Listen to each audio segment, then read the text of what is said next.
So can we have another hand for ArrrrCamp in general, please? Amazing, amazing, thank you.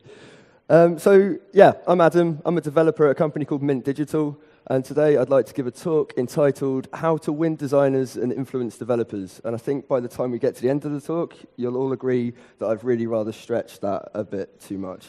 So, right, yeah. But really it's a talk about project management, but hopefully it's really a talk about managing a team.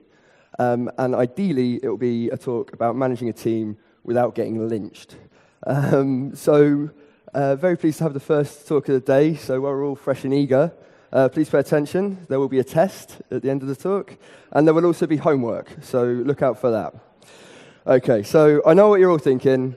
Why the hell am I listening to a talk on managing stuff, right? This is a programming conference, yeah? Like, we're all here to be inspired and enthused and, you know, do good things, but some guys standing up here talking to you about managing stuff.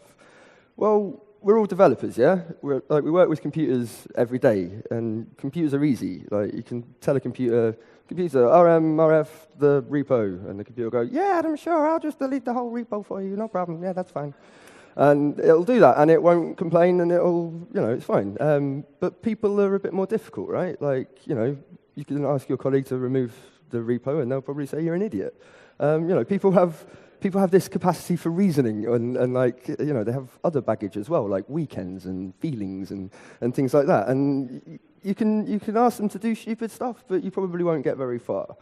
So I think, like, thinking about this sort of stuff is worth doing, right? And for this reason, to make great things, we have to work together, and we have to enjoy it as well, right? Like, I don't think I've ever made anything great when I've been hating my work, right? So it's worth trying to figure out how we can make our teams happier in order to make better work, really. Yeah, so happier teams build better products. At least that's my hypothesis for the day. So here's a confession. I suck at this stuff. I'm a terrible, terrible project manager. Also scumbag presenter, presenting off topic about something he's not good at. Right, great, fantastic. But it is a hard job, and it's very stressful. If you saw Phil's talk yesterday, you'll have seen this project. This is Foldable Me. I started managing this project about a year ago, about ArrrrCamp last year. It's a great little website. It lets you make 3D paper avatars of yourself. You know, we've got some cool 3D CSS in there. It's pretty good. As Phil was saying, it started as a prototype, and I absolutely hate it. I hated it with every fiber of my being. So why is that? So this is like the first sort of real project that I've been put in charge of, sort of thing. Like the first thing I've actually had to manage. And it sucked. And it sucked because we were doing bad work. People wouldn't do what I told them to do. We weren't focused. We missed deadlines. We shipped bugs. I hated everybody. Everybody hated me. And it was all my fault. I'm sure you've heard the phrase, you can delegate a task, but you can't delegate responsibility. So it's like, I'm on the hook for this build. And yeah.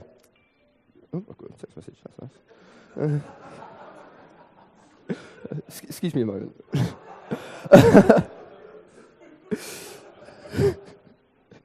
Yeah, so I'm on the hook for this, and it's all my fault. It's my responsibility to find the changes that we need to make.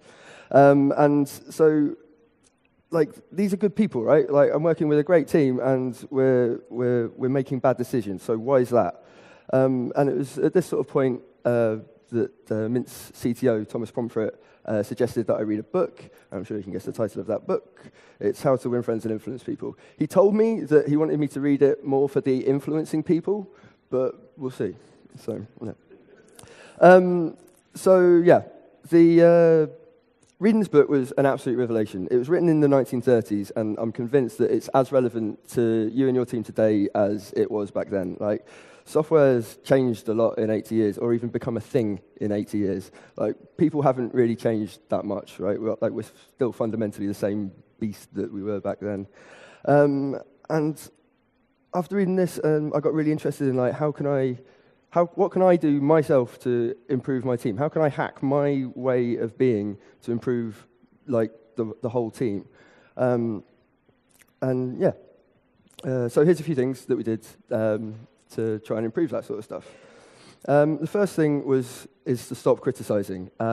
It's the natural response when things go wrong, but it's absolutely the wrong thing, the wrong response. It's a complete waste of time. It isn't productive. Nobody backs down. And if Hacker News has taught us anything, is that nobody backs down in a fight between developers. And basically, you're just starting a fight, right? And congratulations, your team hates you. Wonderful, right? So what do we do instead? Well, really, we're going to try and fix the problem, okay? Like, we need to sit down and figure out what's gone wrong. We need to work together to prevent it happening again. On Foldable Me, we had an interesting situation in which a young kid, an intern, that's the phrase, managed to upload a whole bunch of the wrong assets to the website. Now, this isn't necessarily such a big deal, but Foldable Me is made up of thousands and thousands of assets, all of which have a web resolution asset, which we serve to the website, and a print resolution asset, which we actually print. Excuse me a moment. So yeah, we uploaded the web resolution assets at the print resolution, in the print resolution pass. So this means that we're going to print really crap products and send them out to our people. Like, I wanted to freak out, man. I was like, wow, why have you done? This is awful. But instead, no, we went and I went over to the chap, bit my tongue, took a deep breath, and explained, I'm sorry, we've appear to have done this. How has it happened? Like, what needs to happen in order to not make this happen again? And we sat down and we went through, and it turns out that there's a big Illustrator file with all these assets in, and it was pretty badly named. There were some scripts that were also badly named, and it was awful. So we went through, we renamed everything, we made sure that it was clear, we drew up a list of steps to export the assets for the various things, right? It's follow the instructions, no problem. It was great. Like, I was pretty satisfied that we weren't going to be in the situation again. He was pretty pleased that he'd managed to fix the situation that he'd gotten himself into. And it was good. Like, everyone feels great, right? But it's so difficult to not fly off the handle in times of stress, right? Like, I caught myself doing it the other day, and it's really shameful. A pathetic apology afterwards goes some way to sort of mitigating things, but fundamentally, you've got a lot of work to do to rebuild that relationship now, and it just makes everything that much more difficult. But we can go a bit further as well, right? In the book, How to Win Friends and Influence People, there is a fantastic phrase I really, really like, and it's this. It's be hearty in your approbation and lavish in your praise. Now, I had to look up the word approbation in the dictionary. It means approval. But I think what this is basically saying is give credit where it's due, right? And it really is one of those things that it takes 2 seconds to say, hey, that's cool, great work. And it's too easy to just accept like code from developers or designs from designers. It's their job after all, right? Like, you don't consider that to be them doing you a favor. And in open source, people aren't even being paid, right? Like, saying thank you for a pull request goes a long way, right? And it really is that simple. All you have to say is stuff like great job or well done or even just thank you. Just taking the time to recognize that someone is doing something for you is huge, right? But my favorite one is this. A picture says 1,000 words. This little picture says one thing, and it's this code is good, right? I'm happy for this code to be merged into my project. Great. Okay, and pull requests are a great way to say thanks, right? Like, it's like saying, hey, everyone, this guy's good, this guy's great, how cool is he? He's nailed it, we're happy, yeah? It bigs up the individual, but it also makes the team feel special as well, right? It's great to have seen on the projects at Mint that quite often people are writing, nice job, ship it, and it makes everyone feel good about things, right? Like, we're all in it together, we're all writing good code, yeah, let's get on with it. It's great. And it just makes everyone feel good. But don't be phony. You have to really mean this stuff. Like, false praise is no praise at all, and it's so easy to spot. Like, you can't be there just sounding like a broken record, saying, nice job, nice job, nice job. And it's like, that's decidedly mediocre. Like, what are you doing? But it's you don't have to do that. Like, there's so many good things that happen. Like, just focus on the good stuff and just recognize that. So basically, what we're saying here is we're gonna not lose our rag when things go wrong. We're gonna sort of take the time and say thanks and really recognize that good stuff. And fundamentally, what we're talking about is basically being cool, not Don Draper cool. This guy's a terrible project manager. All he ever does is criticize, right? But we're talking about keeping your head, yeah. There's another book that I've been reading called 7 Habits of Highly Effective People by a chap called Stephen R. Covey. And he talks about this concept of circle of influence. It gets a bit fluffy and it gets a bit weird, but the gist of it is worry about what you can directly control.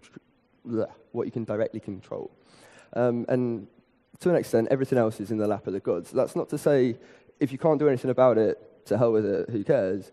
But what it is to say is to really think about what are the things that you can do something about, and then take those steps. What are the steps that you can take right now to improve the situation?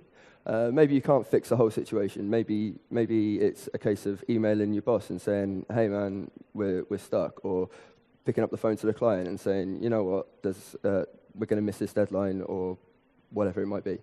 But taking those steps that you can, figuring out what those steps are that you can take to improve the situation. For example, on foldables, we were missing deadlines, right? And it was as simple as communicating the needs of the team, right? Instead of getting all wound up and stressed out that this deadline's looming, shoot an email to the CTO. All right, boss, we need another pair of hands. And sure enough, the help turns up, right? And that's incredible. It's so obvious, but it's like if you just sit there and get wound up by it, then you're just going to get nowhere, right? Yeah, and with the team as well, like it goes a bit further than that as well. Like, so getting feedback from the team is really important. Like, so if the team's thinking that they're doing too much work or they're getting stuck, then we need to know about that, right? Like, I'm certainly not always the person that's going to be able to help. Like, foldable me, 3D CSS, I haven't got a clue, right? But if you're stuck with it, then I'll find someone that can help. And it's simple stuff, but it makes a big difference. And I'm now supporting my team, right? Not the other way around. It's a complete shift in like how I perceive the role of project management to be. I'm there for these guys, right? You guys are the talent. You're doing it. I'm just the facilitator. You want a cup of coffee? I'll go and get you a cup of coffee. You need a JavaScript developer? I'll go find one. Like that becomes my role, not the you do this, you do this, you do this. Like it's a complete role reversal.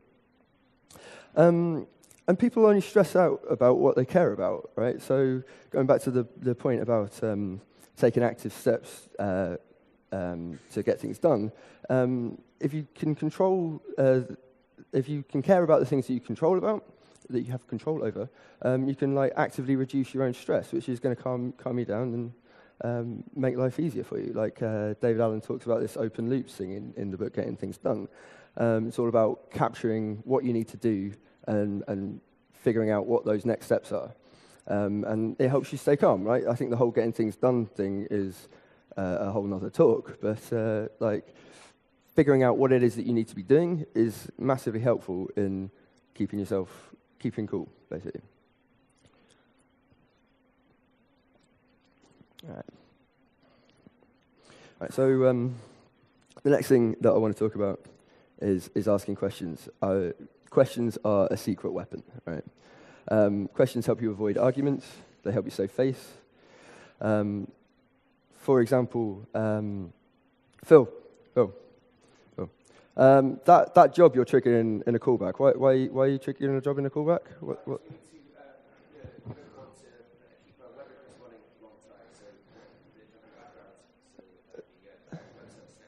But there's a potential race condition there, though, isn't there? Like. Yes, please not to commit to get over that. Oh, great, excellent. Oh, you thought about it. Well done. Thank you. Great, fantastic. Good. See, right, well done. I'll buy you a pint later. For more on that particular issue, there is a wonderful blog post written by Phil Nash from the internet on a website called logicalfriday.com, so do go and check that out.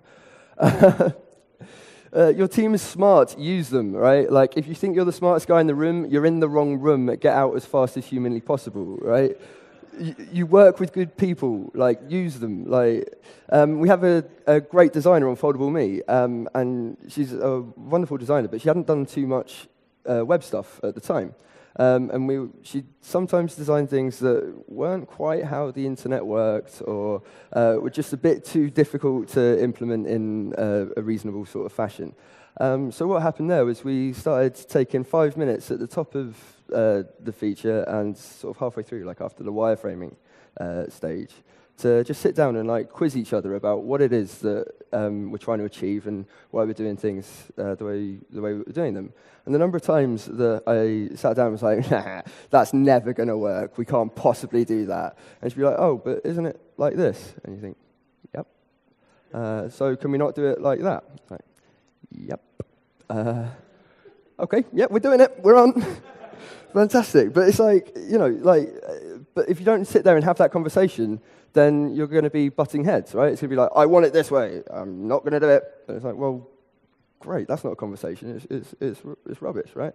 That designer and I have been keeping notes on our conversations, and we're going to be doing a talk for the rest of the Mint design team entitled Rails for Designers, right? And I think that's really cool. Like, that's something that's come out of having these question and answer sessions, and I'm really excited that that's going to become more useful to the rest of the team. Like, I think that's really cool. And as a bonus, like, the best thing about questions is that they make for interesting conversations, right? There is nothing more boring that goes along the lines of, oh, I did a thing, and then the next guy is like, well, I tangentially did something related to that. And great, you're done. Fantastic, yeah. But it's like, if you're talking to someone, then there's a good chance that you're interested in what they're saying, right? So ask those questions, like, how did you do it? Why did you do it? What about this situation? Like, figure out what it is that these people are saying. People love talking about themselves. They love talking about their projects. They love talking about whatever it is. So ask them about it, and you'll have much more interesting conversations. So that's nice. That's nice. So in summary, that's a few tricks that I've been employing over the course of the last sort of year to try and make things better. Don't criticize, give credit, and ask questions. But mostly, what it's about not being a jerk. Now, am I a terrible human being because I needed to stand up here and tell you all about this stuff? Maybe. But I don't think I am. I think, like, the gut reaction to when the shit hits the fan to freak out and do things is a natural one, and it's so hard to change that gut reaction to problems. Like, giving credit where it's due is sometimes it's easy to overlook. It's very difficult to remember that actually, you know what, these guys aren't just cranking out code in like some sort of sweatshop manner. They're people. They need recognition too, right? And like asking questions, you don't always know the answer, despite what you might think at the time. And like hopefully you're working with good people that will be able to tell you about these things, right? Right. So, with that out of the way, I'm not sure how this is going to go. The test. Okay. So you're paying attention, yeah? You're all thinking about not criticizing. You're thinking about asking questions. You're thinking about giving credit where it's due. Okay, so here's the situation. I'm a designer. I'm not a designer. I'm a designer. And I've got this brilliant design.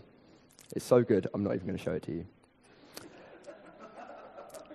And in this design, there is a header. And in the header, there is some navigation. And because I'm so smart, I've thought about this. I'm really good. What I'm going to do is get you to put the navigation into a select element for a form, right? And then that way, when you tap it on an iPhone, you'll get that really cool swipey thing. Yeah? It's pretty good. Go on, then. Have at it. Implement it. Come on. Wait, who's up? Well, first of all, raise your hands if you're up for implementing that. Okay. Raise your hands if you think that that's a terrible idea. 1, 2, 3. Really? Why should it work like that? Well, I said, like, we're gonna when we tap it, we're gonna get the cool swipey thing, right? Like, that's gonna be mad cool. If you're on a desktop and you're navigating the keyboard and you navigate to the select box, it's just going to select the person you change to and move on straight away. I'm sorry, what? Tell me more about this keyboard. If you're navigating with the keyboard and you change the select to the next one, it triggers the change event, which probably fires the JavaScript, which then navigates you on so you can navigate to any of the other pages. Really? I didn't know that. Yeah. So what are we going to do instead? Anyone? Anyone at all? God, you're the worst design agency ever.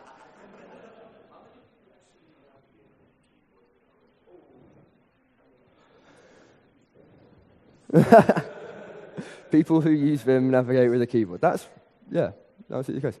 But I guess also robots and things as well. Is that a concern? Who knows? Who cares? So we've got a thing.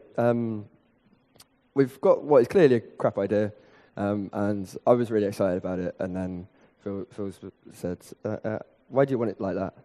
I explained my reasoning. And he's gone, "Well, you haven't really thought about this and that and the other, have you?" And instead of saying, "No, you're an idiot. You can't do that," we've had a little conversation, and it's gone a lot smoother. So that was the test.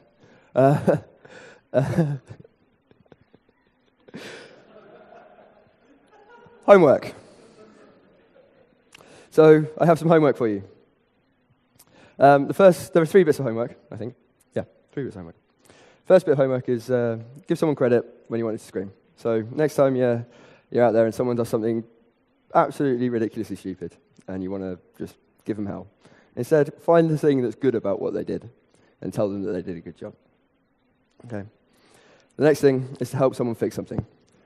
I don't mean like submit a pull request for an open issue or something like that, but what I mean is actively support somebody else doing something. Teach them a trick, a principle, a pattern, something like that. Explain the background of the problem, something like that, and support them through reaching the solution themselves. Okay. And the last one is something that I want you to do today. Just ask someone a question, right? Like during the break, over lunch, in the pub, something like that. Like you'll be chatting to people, maybe all these friends that you met with in Ben's talk yesterday. Go up, say hi, use their name, and then ask them about themselves. What is it that they're working on? All right, and that's it. Thank you.